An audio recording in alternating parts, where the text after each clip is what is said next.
تفتكروا لما حارس الملكة اللي بيقف على بوابة القصر الملكي ده حد حاول يضحكه بيعمل ايه؟ هنعرف لما نحكي حكايتنا النهاردة وحدث بالفعل لمحمد عصمت. بتدور قصتنا النهاردة على حارس الملكة اللي بيقف على بوابة القصر الملكي، والمفروض واقف ثبات انفعالي عالي جدا، ممنوع انه يقوم بأي رد فعل ولا يضحك ولا يهزر ولا يعمل اي حاجة خالص.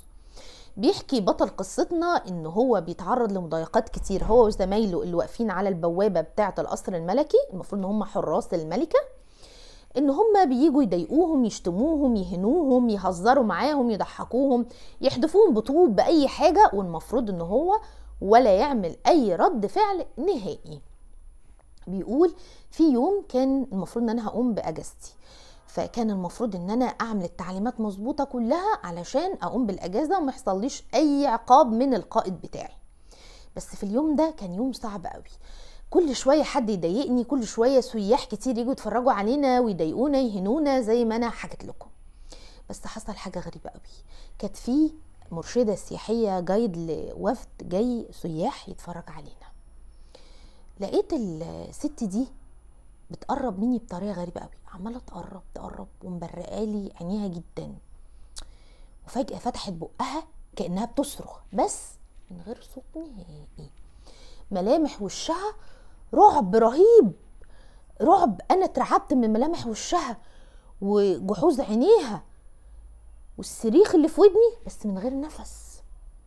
مش بس كده، حسيت ببروده وسقعه غريبة قوي قوي لدرجة ان جسمي بقى يرتجف. لكن احنا كنا في عز الصيف والحر. بقيت مستغرب قوي الست دي وليه بتبصلي كده، ورغم ان انا ممنوع ان انا اتكلم او اعمل اي رد فعل معاها، رديت وقلت لها انت عايزة مني ايه؟ انت بتعملي كده ليه معايا؟ ما ردتش عليا، لكن فوجئت انها بعدها بتعد 10 9 8 7. انا اترعبت، طب وبعدين لما تخلص العد هيحصل ايه؟ قلت بس انا هاخد اول رد فعل مسموح بيه، هرجع لورا كام خطوه. راحت راجعه ورايا ولفت ورايا وابتدت تهمس تاني كلام مش مفهوم، وفي نفس الوقت بتعد مكمله لحد. قلت لها وسعوا الطريق من قدام حراس الملكه، ده الرد الفعل التاني اللي انا باخده. برضه ولا كانش قدامي غير حل واحد، انا هطلع البندقيه بتاعتي وهضرب رصاص في الهواء، وده اخر رد فعل، رغم ان انا ممكن اتعاقب عليه بس انا من كتر رعبي منها خلاص مش لاقي حل.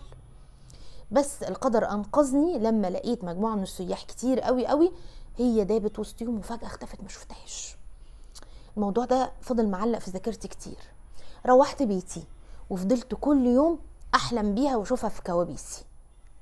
قلت اكيد انا مخزن ده في ذاكرتي وشويه وهنسى. بس لما جه القائد يستلم مني الشغل فحكيت له اللي حصل. قال لي انت كلمتها؟ رديت عليها؟ انا اضطريت اكذب عشان خايف انه ما يخلينيش اقوم باجازتي. قلت له لا انا ما ردتش عليها.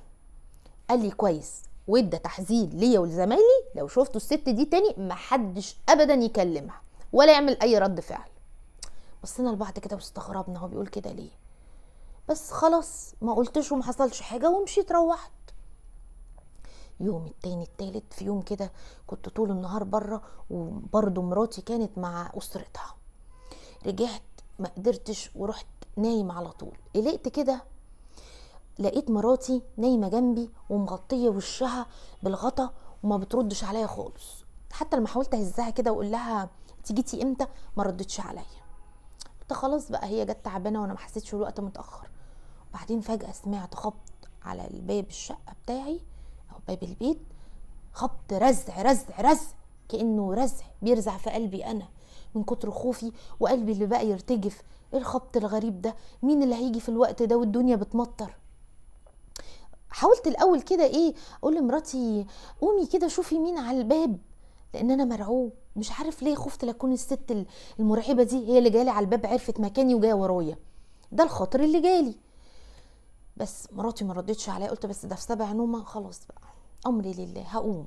ورحت قايم وبصيت من العين الصخريه، وكانت المفاجاه لقيت مراتي في وشي وبتزعق وبتقولي افتح بقى انت في ايه؟ يعني مش كفايه طول اليوم انا بره ما فكرتش تسال عليا ولا تقول اتاخرت ليه؟ انتي ازاي هنا وانتي جوه نايمه جنبي؟ انا ما كملتش الجمله لقيت مراتي جري على الاوضه، وانا مذهول ومرعوب، وجا في دماغي لحظه انها تفتكر ان انا بخونها، بس هي ما لحقتش تفتكر حاجه.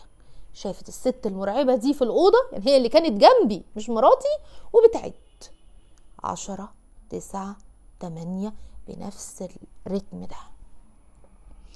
مراتي اترعبت لانها برضو صوت الصريخ وصل لي انا وهي من غير التانية ما تصرخ، صوت همس غريب كأنه كلام اشباح مع بعض من غير ما حد بيتكلم.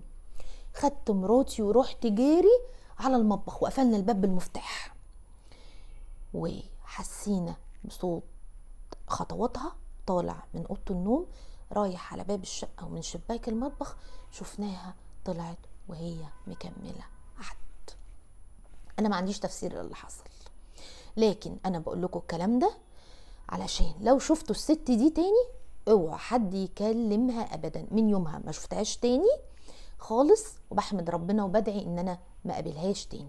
دي كانت قصتنا حارس الملكة، يا رب تكون عجبتكم. كنت معاكم رانيا موسى وحكاية ورا الرواية. ما تنسوش لايك وشير وسبسكرايب. باي باي.